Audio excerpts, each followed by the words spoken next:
Halo semuanya, perkenalkan nama Ibu Neni Sara, bisa dipanggil Ibu Neni.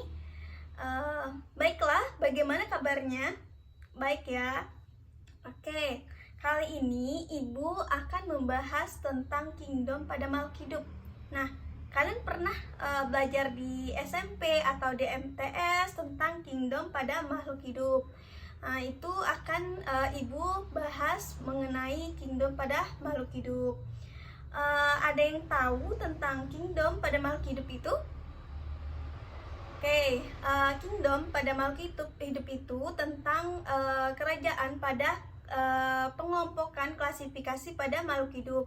Itu terurut pada nomor 2 setelah domain. Oke, kingdom pada makhluk hidup itu terbagi menjadi 5. Ada yang tahu yang pertama itu apa? Oke, yang pertama adalah kingdom Monera. Kemudian yang kedua itu kingdom Protista. Yang ketiga ini kingdom Fungi ataupun jamur. Itu urut ketiga. Kemudian yang keempat kingdom plantae ataupun tumbuhan. Yang kelima adalah kingdom Animalia. Nah, dari kelima itu adalah bagian dari kingdom pada makhluk hidup. Baik, kita membahas tentang kingdom Monera. Nah, kita ketahui bahwa kingdom Monera ini adalah makhluk hidup yang memiliki sel prokariotik. Ada yang tahu tentang sel prokariotik itu apa? Nah, jadi sel prokariotik ini adalah sel yang tidak memiliki membran inti. Nah, contohnya adalah ganggang biru dan bakteri. Selanjutnya, pada yang kedua itu adalah kingdom Protista. Nah, pada kingdom Protista ini adalah makhluk hidup yang memiliki sel eukariotik. Nah, sel eukariotik ini adalah sel yang memiliki inti sel. Nah, yang tadi kingdom Monera itu tidak memiliki inti sel.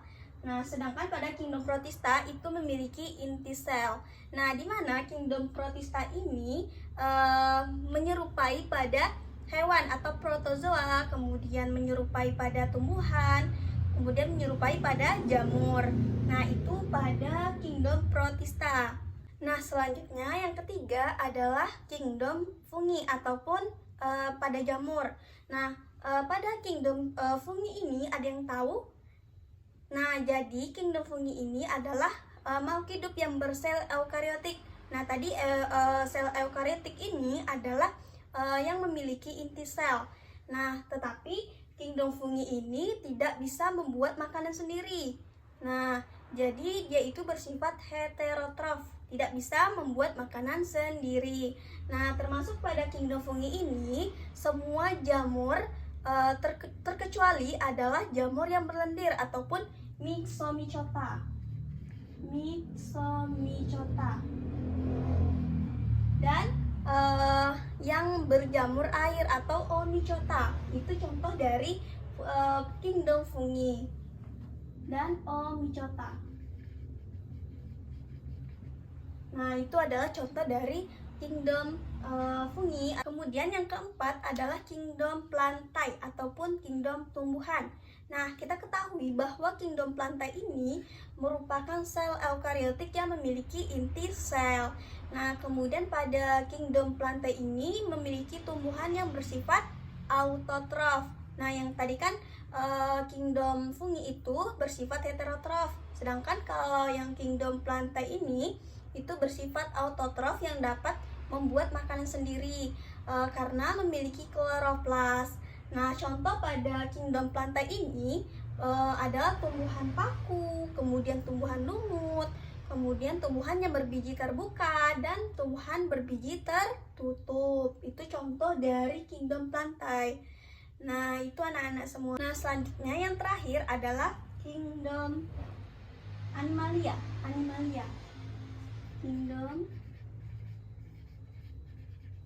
Animalia atau kingdom hewan. Nah, pada kingdom Animalia ini bersifat sel eukariotik yang memiliki inti sel. Nah, kemudian dia itu bersifat tumbuhan yang heterotrof, tidak dapat membuat makanan sendiri. Nah, contohnya pada kingdom Animalia ini hewan yang bertulang belakang atau vertebrata dan hewan yang tidak bertulang belakang atau invertebrata. Nah, itulah contoh dari kingdom Monera, kemudian kingdom Protista, kemudian kingdom Fungi, kemudian kingdom Plantae, dan yang terakhir kingdom Animalia ataupun kingdom hewan. Nah, itu adalah bagian dari kingdom. Itu terdapat 5 bagian. Oke, itu saja pembahasan dari Ibu. Kurang dan lebihnya Ibu mohon maaf. Ibu akhiri sekian, terima kasih. Semoga bermanfaat.